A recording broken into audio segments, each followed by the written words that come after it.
Internet জগতের viral Pakistani fan মোমিন সাকিবকে ঘিরে দুবাই আন্তর্জাতিক স্টেডিয়ামের সামনে জটলা। ভারত পাকিস্তান ম্যাচের আগের দিন আবারও আলোচনায় তার বিখ্যাত ডায়ালগ। সময় সংবাদে জানান, ক্রিকেট ক্লাসিকোতে তার প্রত্যাশা কি। ভারত দল পাকিস্তানে এসে খেললে সেটা দারুণ হতো। তাদের প্রতি পাকিস্তানি ফ্যানদের ভালোবাসা কেমন তারা সেটা বুঝতে পারত। গ্যালারিতে বিরাট কোহলির জার্সি পরে যেত ভক্তরা, কিন্তু রাজনীতির কারণে সেটা হলো না। ক্রিকেটের মাধ্যমে সম্পর্ক উন্নয়ন করা সম্ভব। চীন গভীর সমুদ্রে মাইনিং করছে, ইলন মাস্ক মঙ্গল গ্রহে পৌঁছে যাচ্ছেন, আর আমরা একটা বিষয় সমাধান করতে পারছি না। যাই হোক, আমি চাই না ম্যাচটা একপেশে হোক। প্রতিদ্বন্দ্বিতাপূর্ণ একটা ম্যাচের অপেক্ষায় আছি। ভারতীয় ক্রিকেটারদের পাকিস্তানে না যাওয়া ইস্যুতে ক্ষুব্ধ দেশটির প্রত্যেক ক্রিকেট ভক্ত।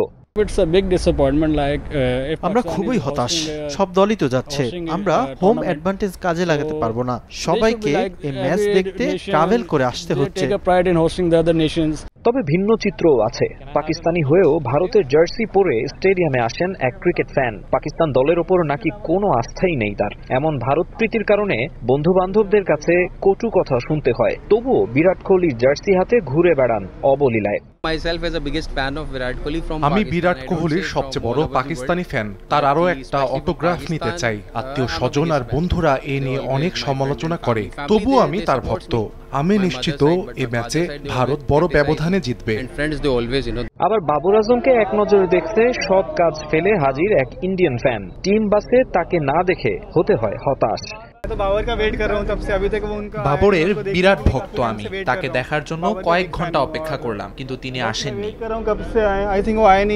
কোহলি বাবরদের প্রতি ভালো লাগার জন্য ভারতীয় কিংবা পাকিস্তানি হওয়া জরুরি নয়। তবে দিন শেষে মর্যাদার লড়াইয়ে নিজ দলের জয়ই চান বেশিরভাগ দর্শক। যদিও নিউজিল্যান্ডের কাছে পাকিস্তানের হারে রিজওয়ানদের উপর আস্থা হারিয়েছেন অনেকে।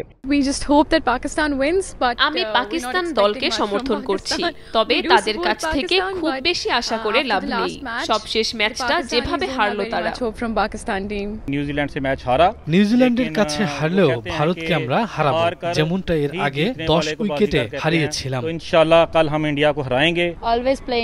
শুভমান গিল আমার প্রিয়। ইন্ডিয়া জিতুক সেটাই চাই, তবে সবসময় ফলাফল তো আর পক্ষে আসবে না। India will definitely win and India will qualify for the semi-finals. সংযুক্ত আরব আমিরাতে 40 লাখের বেশি ভারতীয়র বসবাস। পাকিস্তানি আছে 20 লাখের বেশি। ম্যাচ ডেতে গ্যালারি থাকবে কানায় কানায় পূর্ণ। নীল আর সবুজ রঙে ছেয়ে যাবে Dubai sports city. Maksum Alam Khan, Somoy Sangbad, Dubai, সংযুক্ত আরব আমিরাত।